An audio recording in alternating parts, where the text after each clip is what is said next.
After 19 years without a losing season, Mike Tomlin's called it quits as Steelers head coach, and I honestly don't blame him because this franchise is in a worse spot than what you might think. Jalen Ramsey, old. TJ Watt, aging. Cameron Hayward, ancient. Aaron Rodgers, prehistoric. A rapidly aging roster for a franchise that hasn't won a playoff game in 9 seasons. So Pittsburgh really might not be the most intriguing spot for a new potential head coach, which is where I come in to take over this franchise, as I'm not stopping until I bring this storied franchise back to the pinnacle of the sport. But I told you guys, this rebuild isn't going to be easy, as we need to advance past the Super Bowl to see which of our key players retire. Oh God. Oh no, dude, it's a bloodbath. Our quarterback, gone. Our starting left guard calls it quits after 10 seasons. Even a freaking long snapper couldn't take anymore. Not to mention, our starting left tackle retires, as does Adam Thielen. So not only was this rebuild already difficult to begin with, now we have to replace our quarterback, left guard, left tackle, all in one offseason. And not to mention, Adam Thielen was technically our wide receiver too. Oh my God, dude, the state of this roster is diabolical. Which the lone saving grace, the team overall at an 83 isn't the worst in the world. The offense terrible. The defense still on up there as an 88. But again, the problem is Cameron Hayward, who I'm surprised didn't retire. He's kind of bumping that overall up individually, but he's going to probably retire next season. And then TJ Watt, Alex Highsmith, and Jalen Ramsey, they're all going to regress in overall every single offseason here on out. So, yep, that defense overall looks great for now, but it's going to get worse and worse every offseason unless I can deal some magic. Of all the players to retire, I'm surprised Cameron Hayward didn't. I mean, he's 37 years old at this point. He's a freaking trooper. But at the same time, though, given the fact that he's more than likely going to retire next season, I wonder if he's somebody that we trade away this year to maybe get some value in return before we just lose him for nothing. I mean, that would allow Derek Harmon to step in as a D-tackle number 1, get some more playing time. And again, Cameron Hayward as a 95 overall in Madden terms is huge. So it might be worth trading him on to get something back before he just retires next year. Haven't even touched on the main elephant in the room. Who the heck's going to start for us at quarterback next season? Definitely not going to be Mason Rudolph. Definitely not going to be Will Howard. And honestly, dude, Skylar Thompson here, just get off my freaking team. And what makes things even more difficult is we're going to miss out on Mendoza, Dante Moore, and Ty Simpson all in the draft because we don't pick high enough. We actually do not get to pick until 16. And yeah, dude, I'm not using the 15th pick on Taylon Green, Diego Pavia, or Sawyer Robinson. It's just not happening. So more than likely, the only chance we have at acquiring a quarterback for next year is trading for one this offseason. Getting ahead of myself right now, let's go ahead and advance in the next weeks. I think we have some contracts we need to renegotiate. 13 of them to be exact. Which is good news. We do have $70 million to work with this offseason. Not sure how much of that we're going to have to spend here in contract renegotiations, as it looks like Asante Samuel, Cole Holcomb, Chuck Clark, Calvin Austin. Honestly, I wouldn't be too mad if we lost all these guys. The only one that I really want is Asante Samuel here, 78 overall, 26 years old, so he can get better for at least the next 3 seasons. Only problem is he has no interest in coming back for some reason. Let's see, maybe a 4-year deal and a little bit more moolah will change his mind. Asante, please say yes. Well, would you look at that, brother? It's a good start. Now, Chuck Clark, I just can't justify spending like $12 million on a backup free safety. I mean, he is very interested in returning, so maybe we can get him kind of cheap. I mean, I'm going way down there, and that's fair, Chuck. Go get your money somewhere else. Not giving Calvin Austin $30 million is just not happening. Drill Peppers, he's 73 overall. We can do better. Now, I have other plans for the running back position that we will delve into a little bit later, so I don't think I'm going to re-sign Kenneth Gainwell here. I mean, regardless, we already have pretty decent running back depth. James Pierre, maybe on a 1-year deal, good cornerback depth. Give him a year, exactly what he's asking for, and that might just be our cornerback room settled. You best believe I am not picking up Roderick Jones' 5th-year option, not giving a 74 overall normal dev left tackle a $17 million signing bonus. And you know what? Corliss Waitman here, he is a South Alabama alumni, so I'm going to give the punter a 7-year deal, which he's going to accept. Well-deserved, Corliss. As again, it officially means all these guys are going to be walking in free agency, which doesn't really bother me at all, and keeps us with a solid $60 million to spend on free agents. Which honestly, when it comes to free agency, the most important thing is to see which players even made it here. Could be a good free agent class, could be a stinky one. And here we have it, brother. A moment of truth, it doesn't look that good, not gonna lie. I mean, Leo would be a solid addition at Sam linebacker, as I don't even think we have one on the entire roster. We're gonna make sure we keep building the defense. We're gonna keep our Pittsburgh Steelers identity. So Leo definitely might get an offer. Jaquan Brisker, he also feels like a Steeler. On the other side of Jalen Ramsey, we probably have the best safety combo in the league. He just has no interest for some reason. Might sign Kevin Zeitler on a one-year deal. I mean, why not? He's an 87 overall guard and probably wouldn't have that much competition for him. Maybe even send an offer out to Devin Bush. Ooh, Devontae Adams. He's 33 years old, but he could be good for whatever quarterback we acquire for next season, if we do get to acquire one. Because, dude, the wide receiver room outside of DK Metcalf is diabolical. Outside of that, dude, free agency is kind of mid. Odafe Owe wants to join us, which would probably get him for pretty cheap. He's 27 years old, though. He's not going to start over TJ Watt. He's not going to start over Alex Highsmith, so maybe that would just be wasted money. Now, what quarterbacks are free agents? You got, Daniel Jones, Malik Willis, Anthony Richardson, I guess, got released. I don't think I'm going to give Daniel Jones $30 million a season. Maybe Malik Willis could be my backup option. He's only asking for $6 million a year. I mean, Anthony Richardson, dude.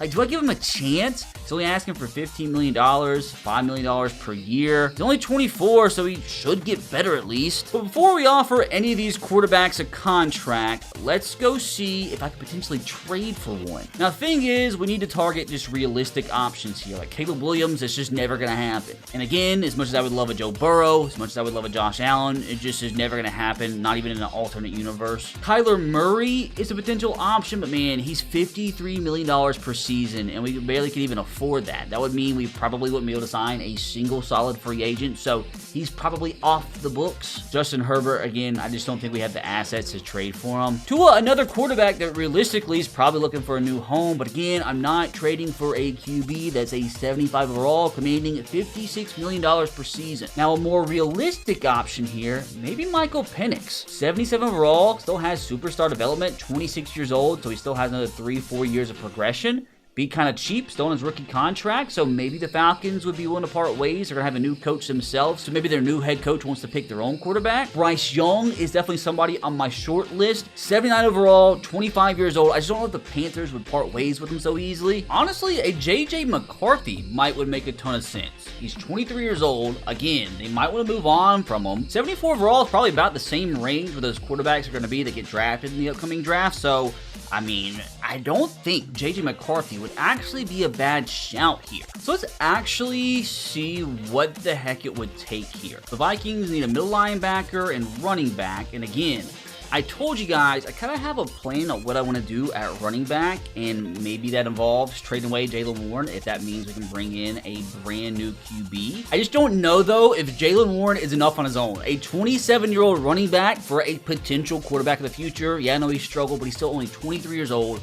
Let's see what the Vikings say here. It's more than halfway, so there is potential here. Is J.J. McCarthy really about to be the brand new starting quarterback of the Pittsburgh Steelers?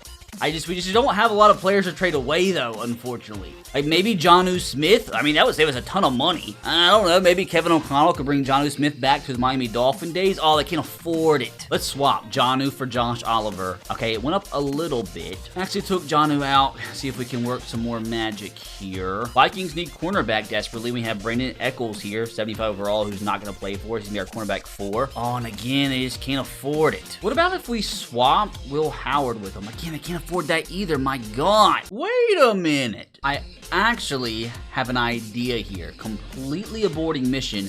The Falcons want Cameron Hayward. Already told you guys I'm willing to trade him away if the offer's right. Would they be willing to give me Michael Penix? Unfortunately, it says I can't afford him. I'm trying to find somebody I can add in that's just a cap casualty. I mean, I guess I can keep Darnell Mooney in the deal. Let's just see what the Falcons say here. It's in the yellow.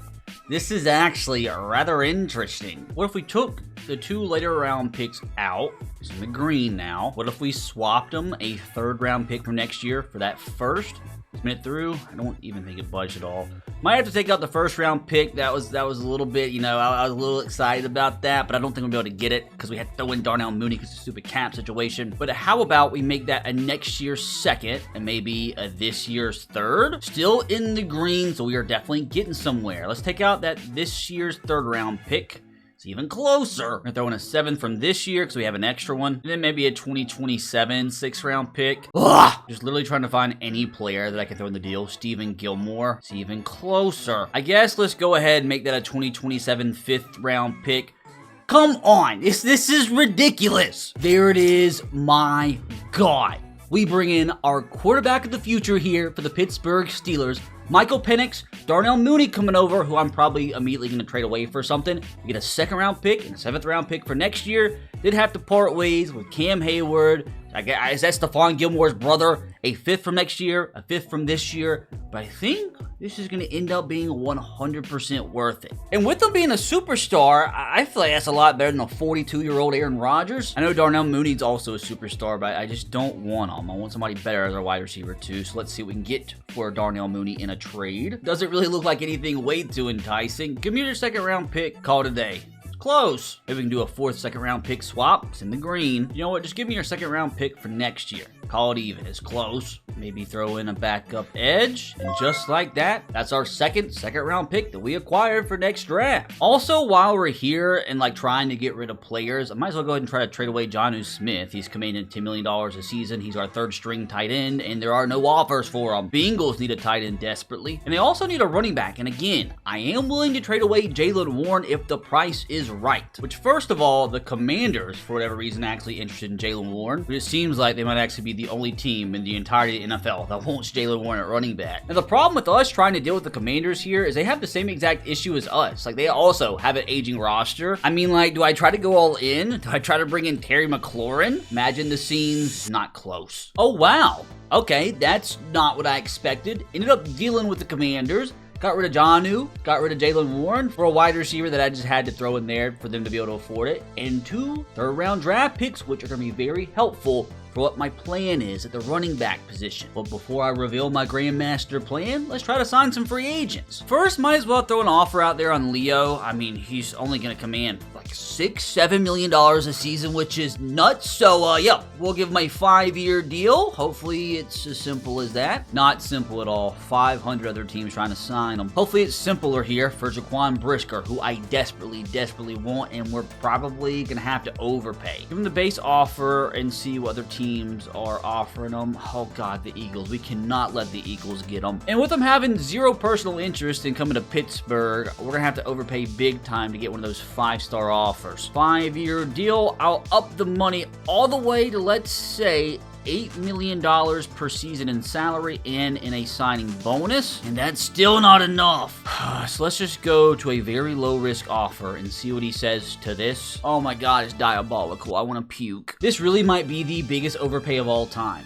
Again, I'm only doing this because I have $60-something million to spend and I don't want to waste it. I literally just offered him like $16 million a season at strong safety, and we're still not tied with the Eagles. This is horrible. Not going any higher at all than $9 million a season. I lied. What does this guy have against Pittsburgh? I lied again. I don't get it. I just...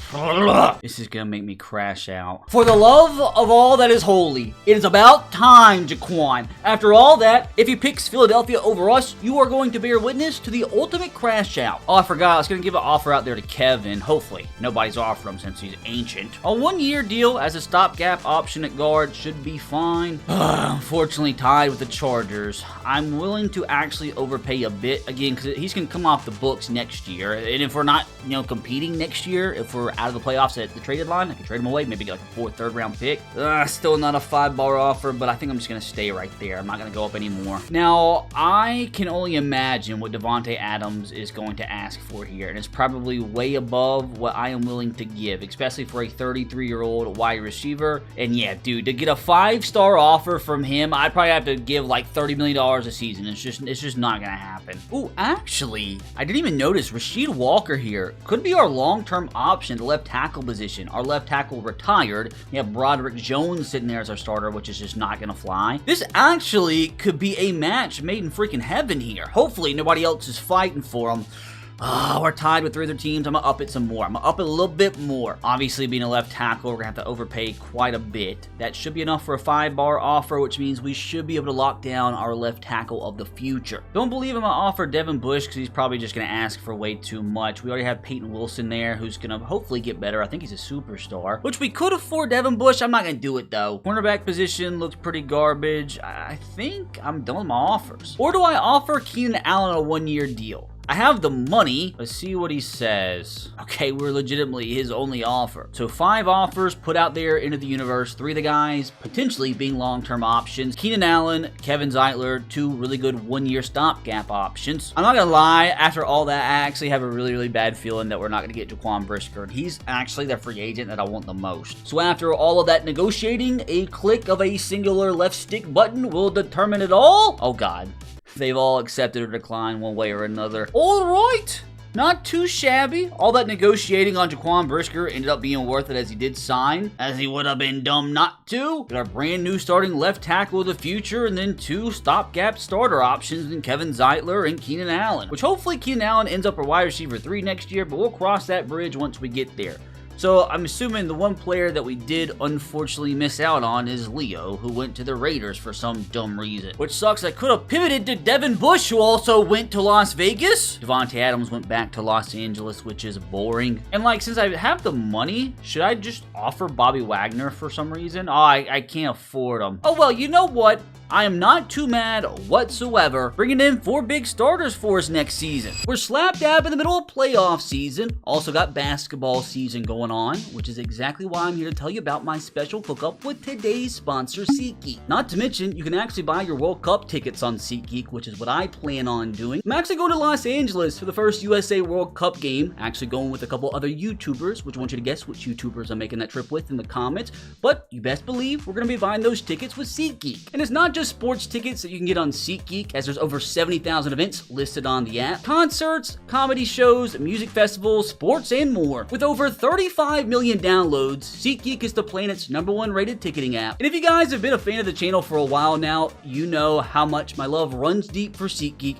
And I got the receipts, as you see, to prove it. As every single sporting event I have attended since 2019, I have purchased my tickets through SeatGeek. You might wonder, RBT, why do you love SeatGeek so much? Not only are they so easy to use, they also always got your back, as each ticket on their platform is rated on a scale from 1 to 10, so you know exactly when you're getting a good deal. And make sure to always look for the green dots, as green means you're getting a good deal, red means bad deal. And every ticket on their platform is backed by their buyer guarantee. And of course, I got a code for you guys, as you can use promo code RBT10 to get 10% off your next tickets at SeatGeek. Again, that's 10% off any tickets at SeatGeek when you use my promo code RBT10. Now, as we prepare for the draft, you guys might be asking, RBT, what is that plan for the running back position? Because you best believe the plan is not to start Caleb Johnson next season, no offense. If we go and check the latest mock draft, it looks like, hold on, we might be in luck. We're picking 16.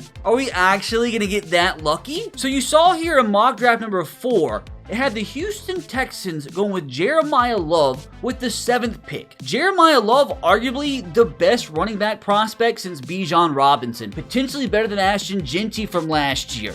This is the guy I'm eyeing, a perfect fit for Pittsburgh Steelers football, planning on pounding that rock the next couple seasons until we hopefully win a Super Bowl. He's the perfect guy to hand the ball off to, runs a 4.33 40-yard dash. And I was kind of worried because, again, the mock drafts are always extremely accurate when it comes to what ends up happening in the actual draft.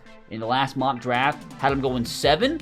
But for some reason, in the most up-to-date, in the final mock draft, unless I'm completely missing out on him, it doesn't have him even going in the first round. I don't know why he dropped, but he's no longer projected to go in the top 10. And for whatever reason, has him not even projected to go in the first round. So I'm wondering, do I take somebody else with my first round pick, like maybe a Jordan Tyson to be my wide receiver 2 to DK Metcalf? And do I try and trade up for my second round pick to get back into the first round and take Jeremiah Love, maybe pick 30, pick 31? You know what? Let's actually try to do some business here before the draft even starts. So what would it take to trade up with the Ravens? They have the 31st pick.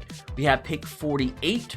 What about we throw in pick 80? I don't know if this is enough. It's very, very close, men. What if instead we actually used our second round pick for next year? So we have multiple. Okay, that made it a little bit less desirable, but if I can keep my second round pick for this year, that would be huge. Maybe throw in Broderick Jones since we didn't pick up his 5th-year option. It's in the green. Maybe what we have to do is use that second from this year, but instead of a third from this year, maybe a third from next year. As mentioned, in the green again. Now, if we threw in Broderick, a little bit closer. We literally have a million cornerbacks. We could trade one of them away. Eccles. Oh, I can't afford it. About a 7 from this year. Didn't budge at all. Maybe go with the 6 from 2027, and it still didn't budge. We'll probably have to throw in a 4 from next year, which is fine. That's fine. There it is. We are now owners of the 31st overall pick, which very well might be enough to land us Jeremiah Love. Did take Broderick Jones, a 2nd, 3rd, and a 4th, but I think this will hopefully end up being worth it. Here goes nothing, boys. Oh, I'm not gonna lie. If we end up getting sniped on Jeremiah Love, that is gonna be my worst nightmare. My goal is to get Jordan Tyson and to get Jeremiah Love. And that would be a massive upgrade to this offense. First, I do want to see who the Dolphins take here. I'm assuming it's going to be QB. Hit us with that breaking news, Roger. I mean, I'm sure already at this point I have Schefter. Ian Rappaport's already spoiled it. Who is this? Is this Mendoza? Yes, Fernando Mendoza goes one of the Dolphins. All right, I'm just going to rip the Band-Aid off, boys. I'm going to go ahead, advance to our pick, number 16 in the first round. And I got really nervous, but I think we're golden. So we went Mendoza, Dante Moore, David Bailey, Arvell Reese, Ruben Bain, Peter Woods, Caleb Downs. Ty Simpson fell to 9 of the Browns. Cornell Tate, somebody I would have loved to take in here, but he got taken at 10 by the Rams. So let us lock in and pick here. Fellas, ready to go. Jordan Tyson, wide receiver, Arizona State. I know his athleticism doesn't look the greatest, but his skills are phenomenal. Look at that route running. A deep route, A short route, A medium, B spec catch, B release. Jordan Tyson, I beg, brother, do not be a stinker here. Please, I beg. At least he looks happy to be a Steeler. Maybe this is a little foreshadowing into real life. 3rd best player in the entire draft. We got him to 16. I didn't know he was going to be that good, but you best believe I'm not complaining. 91 speed isn't bad either for that 4.5 40 that he ran. So guys, I think it's a banger start. Now though is where I get really worried. Because if we don't get Jeremiah Love, I really don't know what the heck we're going to do at the running back position. Instead of going one by one, I'm just going to rip the Band-Aid off. We're going to simulate to our pick 31 and hope to God. Oh, oh, the heart dropped. The heart dropped a little bit, not gonna lie. But fellas, my master plan has officially worked out. Oh God. Where? Oh, for a second, I thought he disappeared. It's crazy though, the amount of good players still there. Mekhi Lemon, he's probably just as good, if not better than Jordan Tyson potentially. Denzel Boston's a good receiver too. I might double dip at receiver if a couple of these guys are still there. In the I don't pick in the second round, trade it away. But I guess I will just have to settle for Jeremiah Love, and I'm telling you guys right now, I'm going to predict it. He's either going to be the number 1 or number 2 rated player in this entire draft class. 4.3 40-yard dash. Also comes in A ball carrier vision, A break tackle, A carrying, A stiff arm. He is the picture-perfect Pittsburgh Steelers running back that I promise you is going to eventually lead us to winning the Super Bowl. Give us that good news, Roger. I am telling you guys, this is going to be one of the most important picks in Pittsburgh Steelers franchise history. The only question is how good is he? Was my assessment correct? Jeremiah Love comes in as the 2nd best player. Got him at 31.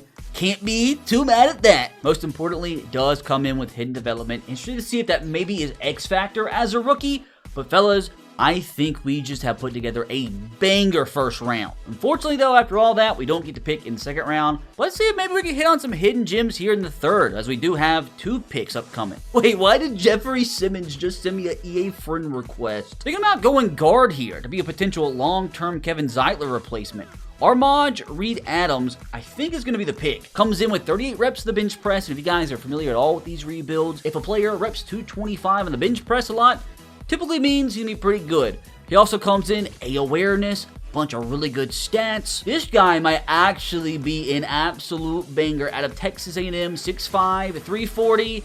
Don't be a stinker. Most importantly, can you please have hidden dev? 54th in true value, got him to 76. Can't complain about that. Can't complain about this either. We've gone 3 for 3 in our picks so far, dudes. Can we make it 4 for 4 as we pick again here, like 5 picks later in the 3rd round? This selection, I'm thinking about going Harold Perkins here. Some good outside linebacker depth, coming in as a scheme fit. One of the fastest linebackers in the entire draft, running a 4.4 240 at his pro day. Also, literally, none of his attributes look bad either.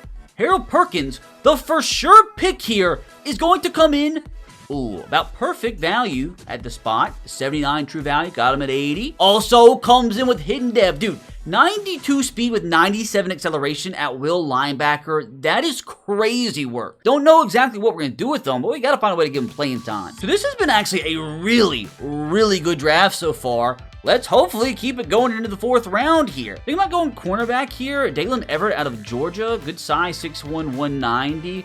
Coming in really fast, runs a 4.38 40. Looks like he had one of the best overall combines at corner. Cornerback is really one of the hardest positions to hit on when it comes to Madden 26 franchise drafts, because like C-man and C-zone coverage actually isn't horrible. His press is kind of bad, but sometimes corners in this game with C coverage ratings end up being like, I don't know, 75 rated. So Dalen Everett looks like the best cornerback on the board. We're going to make the pick, and hopefully it's not our first stinker, which we are kind of due for one. All right, better than our last pick. 58 in true value, which is definitely not what I expected. Although quarterback ends up typically being the deepest position in draft, I didn't expect him to be that good. He comes in normal dev, first player. That's kind of a stinker there, but I guess it's still good value for a 4th round pick. Can we, though, hit on one final pick coming up in the 7th round? Teams that can find starters in the 7th round are the ones that typically compete for Super Bowls, so hopefully we can add ourselves to that list here, as we actually have 2 picks here in the 7th round. Let's just try to hit on one gem here. I actually like this guy a lot. Mikael Kamara out of Indiana. He's a scheme fit, has some Fs, but his combine was phenomenal. That's going to be the best overall combine for any edge out there. Yes, his block, shed, and finesse moves suck, but his B power moves, his B awareness, and his C play rec and tackle give me faith that it can be okay at least as a 7th round pick. And Kamara, with Goodell out here grinding, stealing out some picks in the 7th round. Guy doesn't have a voice at this point. Going to come in as the 97th best player. I just completely guessed on that one. 97th best player, got him at 206. Doesn't have hidden dev, but, I mean, again, that's great value for a 7th rounder. Can I do it one more time here in the 7th? You know what? I'm going to go with my boy Colin Lacey. I know it says Louisville, but he's one of those guys that left my South Alabama Jags out of that transfer portal, so he's a Jag in my heart. There's like nobody good on the board. He had a pretty good combine, good vertical, decent 40-yard dash. I mean, he has some... I'm just going to take him. We just hope he's not like ranked 300, 400 prospect. That's just not what I expected at all. Normal dev, but like I can't be mad at that. 76 best player and got him at 208. And I literally thought he was going to suck. I just took him for the vibes. So I feel like that was a relatively splendid first draft class. But we won't know for sure until we go check their overalls. Which here we have a brethren moment of truth. It was an absolute banger, brother. We did not draft a player sub 71 rated. What a freaking class, dude. Jordan Tyson comes in 79 overall.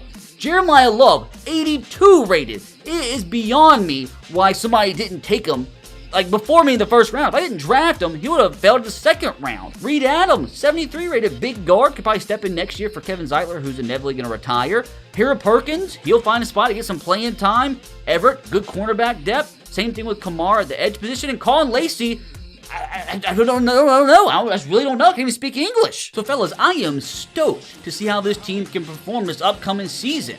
Like, I know not many superstars, but a good mix of veteran and young presences on this offense now. As really, the offense is pretty gosh dang young outside, I don't know, Keenan Allen. Team comes in now as an 85 overall across the board. Defense lost a little bit of juice, mainly because we traded away Cameron Hayward. But I still feel like with the pass rushers that this defense has, it's still a very, very capable defense. There's still a few moves I want to make before we start the season. I want to see if we have any mentors out there to help out our young players off the get-go. Kirk Cousins or Joe Flacco. Let's go Joe Flacco for the vibes to be Michael Penix's backup QB. I could have got Kirk Cousins. That'd have been funny, but I feel like they're probably tired of each other. Any mentors at running back? We got James Conner here. Anybody else, or is it just James? For some reason, it's like running back is really rare to have somebody listed as a mentor, mainly because they retire so early in this game. Like, why Nick Chubb isn't a mentor, I don't know, but I guess James Conner is gonna be the signing to hopefully help out young Mr. Jeremiah Love. And while we are here, you got Jahan Dotson and Jalen Coker just sitting there.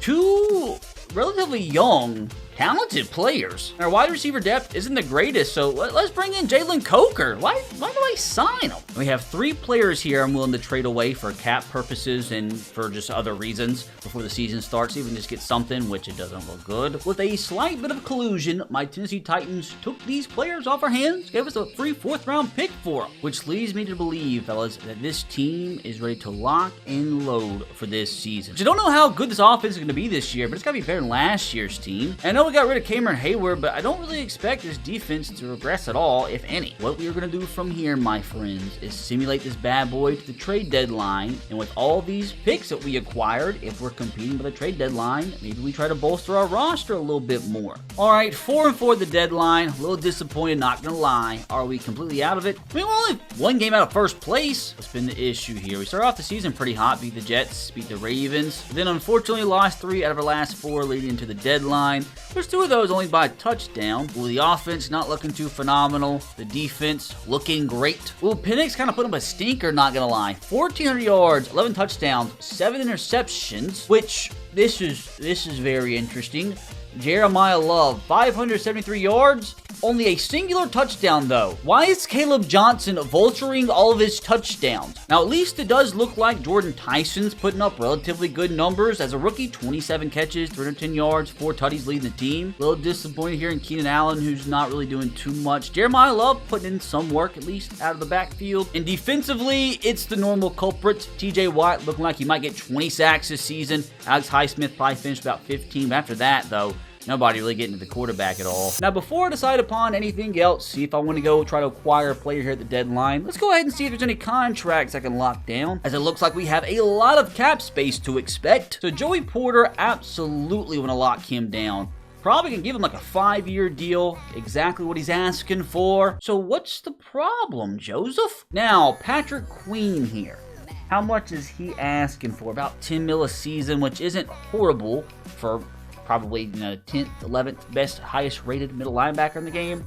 Give you a 4-year deal, you better say yes off the get-go, which he does. Nick Herbig, he's going to be a free agent, but he's asking for $10 million a season. If he's going to be a free agent, I wonder if I could go ahead and trade him away here at the deadline and get something in return. I would like to bring back Darnell Washington because he is a monster blocker. But again, I don't want to give $10 million a season to a backup tight end. Do I go ahead and lock in Jalen Coker as our wide receiver 4 for the next 6 seasons? If he accepts. Honestly, I feel like that's a pretty decent bit of business. Like, he can get better the next 6 years. But outside of that, though, fellas, I feel like everybody else can walk. But I do have an idea, boys, and hopefully it's not a mistake. Already mentioned, don't mind trade away Nick Herbig. This might need some edge help. I mean, he's good, 24 years old, 79 overall. He's just not getting much playing time, and I don't want to give him $10 million a season to be a backup. Also, I am not going to be re-signing James Pierre, so just trying to do my best to get as much value as possible for players that are going to be leaving on a free. And also at the same time, see if I could potentially improve upon Keenan Allen. Because again, he's definitely not going to be a long-term Steeler. So I wonder if I could package these 3 players together and get a decent young receiver that could be here in Pittsburgh on a cheap contract for at least the next 2 years. Which the offers don't look phenomenal. Lions seem like they're the only team interested in any of the 3 players. And unfortunately, they can't afford them. Oh! Whoa! That's not what I meant to do. McNeil's too expensive. I was trying to get Tyreek Williams, but they can't afford it. Unless maybe I took one of these guys out, they still can't afford it. I know I said I was trying to get wide receiver, but sometimes an offer is just too good. Can't get Tyreek though. Yo, hold on a second. Did not at all expect this to be halfway. I'm not going to trade away a first-round pick but I would be willing to trade away these seconds. Oh my gosh. Is this really about to go down? Let's see. Let's throw in 2 sevenths. It's closer. Let's go with 6 from 2027, fellas. We are scheming. A 5 from 2029. Still declined, which is a little unfortunate.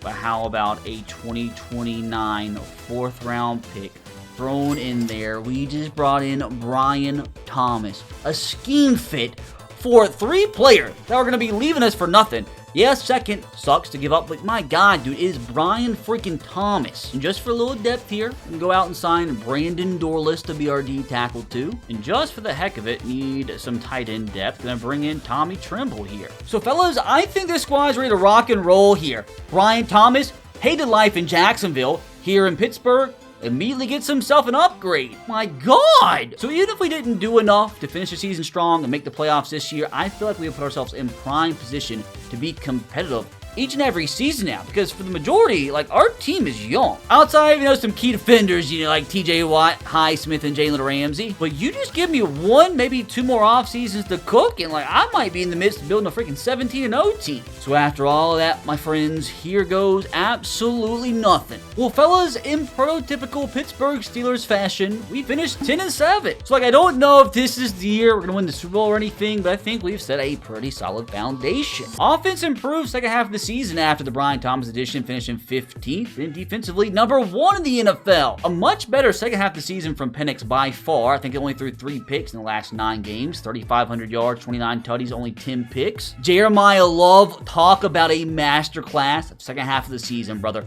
1,400 yards basically, 4.6 yards per carry, 10 touchdowns. Look at Caleb Johnson putting up okay numbers as a running back too. How about the receivers? DK Metcalf led the team, 10 touchdowns, 897 yards. Brian Thomas, big second half, 900 yards, 7 touchdowns. And Jordan Tyson, good numbers too for a rookie, 761 yards. Really strange that he didn't pick up a single touchdown catch second half of the year, but I'm not complaining. I wonder though, especially with his numbers through the air as well, if that was good enough for Jeremiah Love to be out a quarterback for Rookie of the Year. Hopefully. And defensively led by the studs. TJ Watt, 15.5 sacks. Highsmith, 12.5. Joey Porter with 3 picks, which is exactly why I went out and made sure we locked him down to a long-term extension as he's going to be here. Hopefully by the time we win a Super Bowl. If not, this video might end up being 5 hours long. Unfortunately, none of our Steelers top 10 the MVP race. Hey, at least I did get a singular vote for Coach of the Year. Offensive Player of the Year goes to Lad McConkey. Defensive Player of the Year goes to Odafe Owe, who we could have signed. That kind of stings. This most importantly here. Offensive Rookie of the Year in the AFC goes to Jeremiah Love, which should be huge for his overall. Jordan Tyson came in 5th. Defensive Rookie of the Year goes to Ruben Bain. Didn't have anybody in the top 10. Jackson, let's go check. Jeremiah Love, after a singular season in the National Football League, is up. Oh my God, to a whopping 90 overall, you demon. You know what, brother? You're getting the captain patch. Outside of him, dude, we've seen some insane progression. Jordan Tyson up to an 82. Brian Thomas up to an 87. The team as a whole up to an 88 overall, 89 offense, 87 defense. Even that rookie guard is up to a 77 rated, so if Zeitler does retire and we can't get a better overall replacement, this guy should slide in and hopefully wouldn't see that big of a downgrade from the O-line performance. Now from here, what are the odds as the 7 seed? We can go on a legitimate run and compete for a Super Bowl here, year 1. We played the Bills in the regular season. Unfortunately, we did not, so we really don't know what to expect here. Let's see it, man. Can we pull off the upset in Buffalo and take down the 15-2 Buffalo Bills? The upset would be fabulous, and we pulled it off somehow, some way. No shot, brother. By the skin of our shafts. By a single point, 21-20 comeback in the 4th quarter. Outgained them by 100 yards in Buffalo. Came out, Michael Penix out dealing Josh Allen. Jeremiah Love with double the total yardage from James Cook.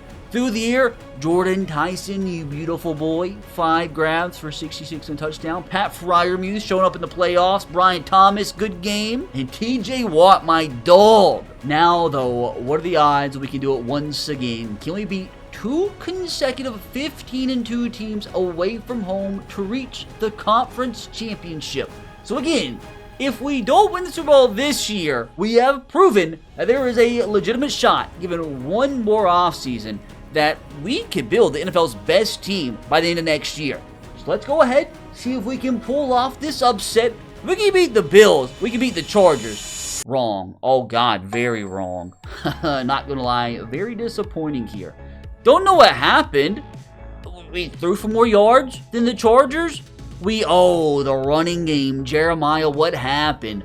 Okay, so to win the Super Bowl, gotta run the ball better than this. Jeremiah Love was almost outgained by Carson Steele. It's just so disappointing, dude, after a really good season. But again, this is a fantastic start. Not disappointed. Guarantee you those Chargers are going to win the Super Bowl this year. They're too good. Wait, how funny. There's so much going on in this screenshot. Apparently, the other quarterback that we were potentially targeting in J.J. McCarthy has brought his 7-seed Vikings to the Super Bowl.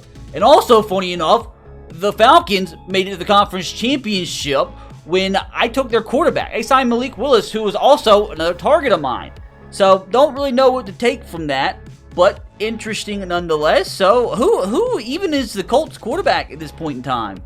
Riley Leonard, by the way. It is a Riley Leonard, J.J. McCarthy Super Bowl. Who is going to come out on top? Riley Leonard wins Super Bowl. Insane scenes. If Riley Leonard can win the Super Bowl, so can we. Let me tell you though, brother, I am so excited about this $76 million just sitting there. But first, need to make sure nobody retired, because again, we have some aging studs. Zietler, couldn't have stayed another season, pal. We lost our kicker too. But this is the point in time where I get really excited to check this lineup, because we could very easily have some dev trade increases. Hopefully, let us hope. Jeremiah Love up to an X factor already. Ooh, not quite, but he is a 91 rated. Michael Penix an 81. Defensively, I don't think much has changed. But we finished the season as an 87 overall, 88 offense, 87 defense. I am telling you, we are about to build the NFL's best team, especially with this money. Ooh, some big fifth-year options that we do need to accept here. So Brian Thomas, yes, we're going to accept that. Michael Penix, he's going to command $58 million. Why do I feel like we could get him for cheaper if we just re-sign him to a contract extension? I don't think I'm going to accept that. I don't know if that's the wrong move. I just feel like I can get him cheaper than $60 million a season. Ooh, Troy, I'm going to accept his fifth-year option. Been a good right tackle for us. Darnell Washington, sorry, pal. I'm going to have to draft your replacement. And the rest of these guys could care less. So the most important few button clicks in the offseason. Everything really comes down to which players make it to free agency. So here we have it. Moment of truth. It is old. It is unfortunately very, very old. Oh, God. Do I even sign anybody? I guess I could sign some of these more superstar players on one-year contracts. There's no point in wasting this cap room. Like Ryan Kelly, he could play guard for me maybe, and he's only asking for $14 million as an 88 rated player, which I'm actually going to have to offer him a little bit more if I actually want to make sure I can lock him down. There we go. No point in offering Tyreek Hill. I do want to offer Marlon Humphrey, because, I mean, he'd be a phenomenal, cornerback too for us. Again, just on a one-year deal, nothing crazy. We officially lead for them. There's just really no long-term options out there. All the higher-rated free agents are over 30. I mean, I don't know. Maybe Drew Sanders is the best shout. I could sign him and maybe trade away Patrick Queen. Yeah, it's just not going to happen. With him having no interest in joining us and the Chargers having a 5-bar offer, I'm going to have to double his pay. It's not worth it. This is literally one of the worst free agencies I've ever seen. I mean, screw it. Let's try to bring in Leonard Williams on a one-year contract, I guess. I mean, we can afford him. I mean, maybe same thing with Kenny Moore here. Screw it. If anything, and for some reason we're out of it at the trade deadline, which I don't anticipate us doing so, you trade away these guys. They're on expiring contracts. Get some picks. So unfortunately, I do think this is all we're going to be working with this free agent class. There wasn't, much to begin with. But I feel like it's a win-win situation because these guys are going to help us this next season and their contracts are going to expire. We'll free up that money once again to spend next offseason, which will hopefully be a better free agency class. And for whatever reason, if we're not competitive at the trade line, I can trade them away on their expiring contracts, get some picks in return. But I guess that is if they accept their offers. Well, here we go. They all said yes or no, one way or another. Okay, so 3 of them accepted. Ryan Kelly, Leonard Williams, Kenny Moore. I'm assuming that means that was, Marlon Humphrey signed with the Saints. But I still still have the money to maybe offer Brian O'Neill here. I mean, I don't really want it to be any more than just a one-year offer, so hopefully he'll accept that. Which somehow, even with that sneaky offer, we're currently in the lead, and he accepted. Let's go. So I have to say, I know it wasn't expected to revamp this offensive line the way I did, but with that being the case, Jeremiah Love might run for 2,000 yards next season. And I'm pretty dang happy with the way the defense is looking too. And keep in mind, we still have the draft to go, which I'm not going to lie, we don't really have many needs, so I'm probably just going to take best player available every time I pick. How funny the Dolphins get the first pick in back-to-back drafts. They're not going to go quarterback in back-to-back drafts, right? No, they went Ben Polk. Unfortunately, we don't get to pick until 25. Oh my God, guys. I feel like I just struck gold. I feel like I just found one of the best 5 players in the draft here. He's projected around 2 to 3 talent, but it's just too easy. Make it too easy. He's 6'6", 340. Coming in as the fastest guard, strongest guard, and like when you get to that 40 rep bench press range, your overall tends to be pretty wild. And his skills, A, impact blocking, A, lead blocking, B, pass block, A, run block finesse. This guy is at bare minimum about to be a top 10 talent. Jonathan Aguirre, I do want to say, looking at wide receiver, this is like a super, super deep wide receiver class, so I might go wide receiver in the second round to see, like, depending on who falls.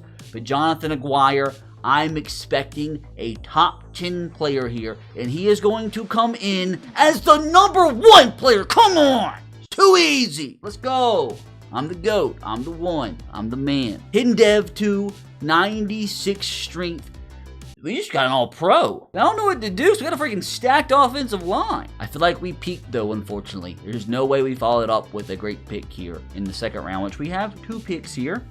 We do have 2 chances to get another stud. Which I forgot, we do need tight end quite desperately because we only have 1 on the roster since we didn't re-sign Darnell Washington.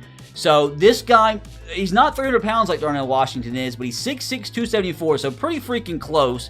And he's relatively fast for being that big. So Eric, A awareness, A break tackle, he might be a stud.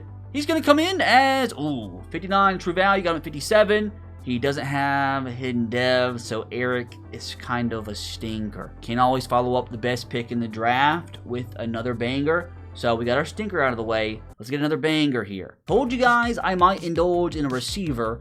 And a receiver out of Iowa is never really the greatest combination, but all that matters to me is this 4.32 40-yard dash. We need somebody that can run fast. The other stuff doesn't matter. He doesn't look too good, I'm not gonna lie. But again, he's the fastest player remaining in this draft. Max Sambucci, I believe in the speed. If anything, can be a good kick, punt, return for us. He can come in. Not that good, unfortunately. 103rd in true value. Doesn't even have hidden dev. 95 speed. We follow up with yet again another stinker. Come on. Need a banger pick here in the 3rd round. Do need some middle linebacker depth. Thad Abbott sitting here, running a 4.49 40, which isn't too shabby. Best vertical jump out of the draft for middle linebackers. The awareness looks pretty good. Nothing too bad on him. Be a good middle linebacker too, I believe. Come in 80th in true value. Got him at 89.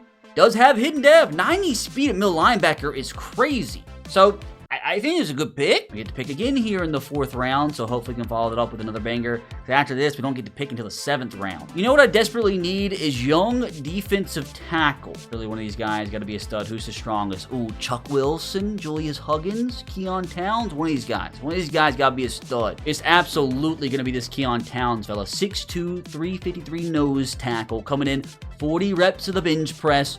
Also coming in, B awareness, A play rec. He just looks like an overall stud. I feel like this is probably going to be our 2nd best pick of the draft. You always can get defensive tackle late. It's always the deepest position in all the draft. And he is going to come in 30th in true value. Got him at 101. Set the state record for bench press reps in high school. And has hidden dev too, man. What a freaking stud. Left-handed defensive tackle. Doesn't get any better than that. Now, the big question is, can we round this draft off with an absolute stud of a pick here at the end of the 7th round? I actually have 2 7th-round picks here. You know what? We need a kicker. I forgot. Chris Boswell retired. I don't know if any of these guys are good, unfortunately. I do some kicking scouting. We'll say Nathan Malachi looks good. He has A awareness, A kick accuracy. Don't know what his kick power is, but the accuracy is pretty solid. So Nathan is by far, I believe, the best kicker. And here's Roger Goodell announcing a kicker pick here in the 7th round. He's the 3rd best player in the draft. That's not what I thought was gonna happen. Power's a question mark. Definitely is. 88 kick power. Well, that kind of puts a damper in things, but he's got to be good if he's a freaking a 3rd best player in the class. So that kind of was a curveball out of nowhere. Now, what are the odds I can follow that up with another stud pick here in the 7th round? I'll have to probably go punter or fullback to follow that up with success. I still need a 3rd string tight end. We're gonna go with Luke Rudnick here. 6'6", 258 is a scheme fit. A decent combine. He's gonna suck, isn't he? Just don't be like the worst player in the draft. 207 and 221. Again, good value pick. Don't quite know, though, if there's any way that we could have topped the first year's draft class, but who knows? Okay, hold the freaking phone. So, I know one of them's kicker, but you can't be mad when you draft 2 players over 80 rated. That's insane. I didn't think that guard was going to be 82 overall worthy, but he was. Jonathan Aguirre, welcome to Pittsburgh. Eric Geraldo going to be a good backup tight end. Sambucci probably not going to do much for us, but Abbott going to get some playing time. Keon Downs for sure going to get some playing time. We got our starting kicker of the future. I feel like a pretty good overall draft. Let me tell you something, boys. I got a very good feeling about this year's team. Coming in as an 88 overall, 89 offense, 87 defense. Really excited about this defensive line. I think it's probably the best defensive line we've had since we traded away Cameron Hayward. Best secondary that we've had. Linebacker core is as good as ever. If Michael Penix can have the best season of his career, we genuinely might earn the 1 seed. But just to be safe, yet again this season, we're going to go ahead and simulate to the trade deadline, see how we're looking, maybe make a few moves if we're actually competing for that 1 seed to really go on that push this year, see if we can win the Super Bowl in year number 2. If we're having a stinker, you need to go ahead and trade away those old players on expiring contracts. Ooh, not gonna lie, not liking it, boys. 4-3. Which, to be fair, we are playing so much better the last 3 weeks as we start off the season 1-3. An absolute stinker, nightmarish start as the offense couldn't get going, but a lot better the last 3 weeks as we've scored like 25 points a game in that span. Gonna have a massive second half of the season, though, to make the playoffs. I'm not gonna lie, we got a pretty tough freaking schedule. Our offense is putting up a stinker. One of the worst in the National Football League. Defense is doing pretty good. Not really Penix's fault. Jeremiah Love. Oh, what's going on? We have a better offensive line, yet he's only averaging 3.4 yards per carry. That doesn't make sense. Oh, I don't like it, dude. The entire team putting up a stinker so far, except TJ Watt, maybe. It sucks because I don't know what to do at this point. I don't want to trade away those players on 1-year contracts, but at the same time, I don't know if I need to go all out, trade away draft picks, and try to get better here. I think I might just need to leave it up to the simulation and see if hopefully, just like last year, we have a huge second half of the season. Hopefully we can keep this up, man. We won 3 in a row, averaging like 25 points a game. Surely we keep the trend up, right? I'm going to do it. I have faith in the team that we have built. We're going to get better and better. We're going to finish the year with at least 11 wins. We got to break the Pittsburgh Steelers curse this year and win more than 10 games. I'm going to speak it into existence here. Complete masterclass in the making. I told you guys had faith in this roster. Wait, does that mean we literally went the entire second half of the season only losing 2 more games to the Lions and Chiefs? What a winning streak that was, though. We literally won 5, 6, 7, 8, 9, 10 games in a row before losing 2 away from home to the Lions and the Chiefs before finishing the season off with a win against the Browns. But fellas, I didn't expect to get a first-round bye, which is kind of crazy to get a first-round bye with only 12 wins, but I'll take it. But hopefully, though, we could use that first-round bye to our advantage, go all the way, win the Super Bowl here in just our 2nd season. Let's recap things, though. About had a top 10 offense, so that's a huge improvement from the first half of the year. Defense finished top 5, so also improvement from them. Penix, pretty good year. About the same numbers as last year, to be honest. 3,600 yards, 28 touchdowns, 11 picks. On the ground, Jeremiah Love, 4.7 yards per carry. Only 8 touchdowns, though. It looks like Caleb Johnson keeps a vulture in them. But a good season from him, though. Not as good as last year, though, I think. He had like 1,340 yards a year ago. More touchdowns through the air. Brian Thomas, all receivers, pretty much like the same numbers, I feel like. 4 different receivers with 4 touchdown grabs. DK Metcalf led the team with 9. This looks like this Pittsburgh Steelers passing attack spreads the love quite a bit. But oh my, our OG Steelers still putting up incredible numbers. TJ Watt might be a grandpa at this point, but almost putting up 20 sacks this season. Alex Highsmith was 17. Leonard Williams, the guy on a one-year contract, put up 7.5. Derek Harmon was 6.5. Look at Harold Perkins putting up a couple. How'd our rookie kicker do? Not horrible. 19-24. Had a long of 55. Had 1 block. Didn't miss a singular extra point. MVP goes to Joe Burrow. We again had nobody in the top 10. I got shafted. How did I earn the first round bye and come all the way in 7th place? I literally am behind 3 AFC teams when I earned the freaking 1 seed. Use it as motivation. AFC Offensive Player of the Year goes to Khalil Shakir. Defensive Player of the Year. Ooh, we get robbed of that too. Did have Thad Abbott. That's a funny name. Come 5th place in Offensive Defensive Rookie of the Year voting. But it's time for this team to lock the frick in and bring the first Super Bowl back to Pittsburgh since what, 2008? I mean, the squad is a 91 overall, 92 offense, 91 defense. Like, they got to be the highest rated team in the league. Penix up to an 84 rated. Jeremiah Love up to a 94. Our top 3 receivers are an average of like 86, 87 rated, which is phenomenal. The offensive line is going to be one of the highest average overall in the league. And this defense continues to just be crazy. Look at Abbott. The backup middle linebacker's a superstar already. And that defensive tackle talent, dude's up to an 82. So even if we don't win the Super Bowl, dude, with the veterans and young players that we have, we're going to be even better next year. Like, the NFL better hope we get the rebuild done this season because we legitimately might be the first ever team to go 20-0 if we played another year. The first step in this playoff run, reveal we have to play in the divisional round. It'd be so disappointing if we got first round at the Texans, which we didn't play them in the regular season. Who they just beat? They took down, the Jags 31-10. The Jags were almost the 1 seed, so kind of scared.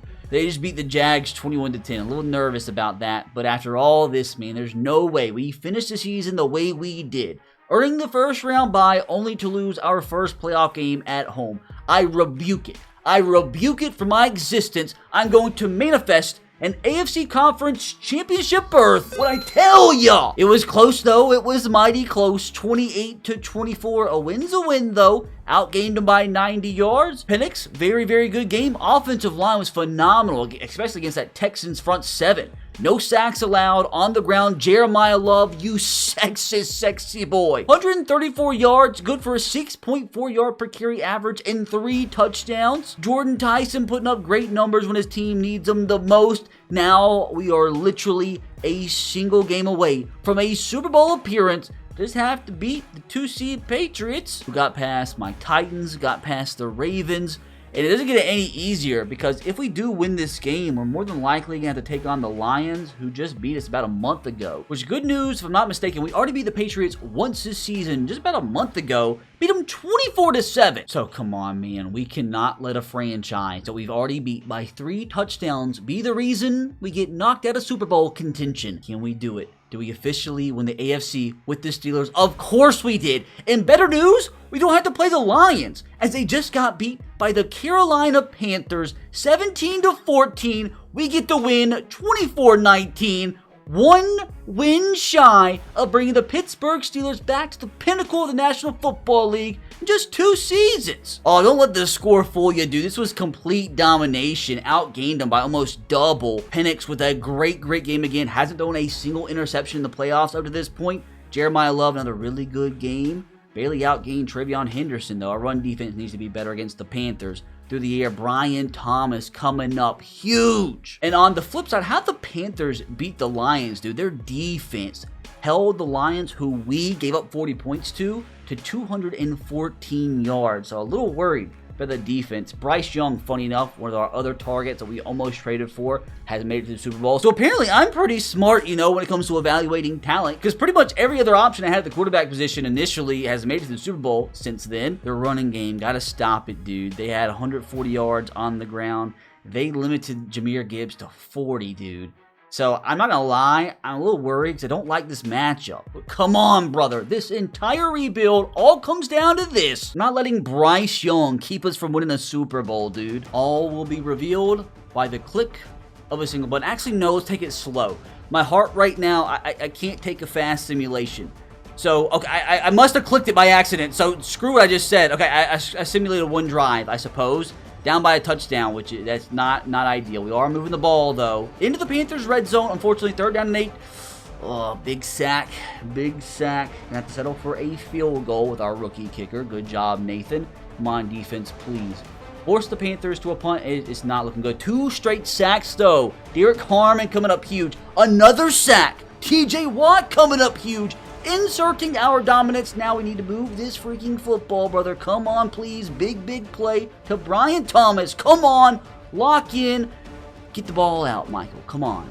Big play. Big play to Pat Freiermuth. 3rd and 3. Ooh, I think we got on a penalty. Let's go. Touchdown. Come on. Michael Penix to Brian Thomas. We have revitalized his career. He's on the brink of winning the Super Bowl MVP. Let's go, Brian. Now, surely with this Steelers defense, we do not let Bryce Young and the Panthers march down the field in 40 seconds, right? Not looking good so far. They're just on the outskirts of field goal range. 1 second remain, and nothing happened. Nothing. The clock expired in the second half. I'm a nervous individual right now. 10-7. We start the second half with the football. Few plays in.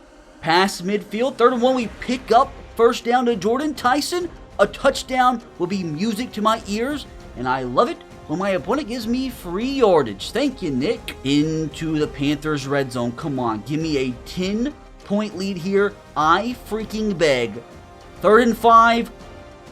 Jordan Tyson, come on! Exactly why we picked you in that first draft. I'm going to jump the gun and do it. We're going to jump to the end of the game and hope to God we don't choke so we can bring the Pittsburgh Steelers their first Super Bowl in almost 20 years.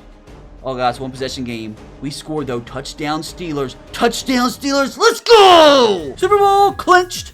24-10. Down goes Bryce Young and the Panthers.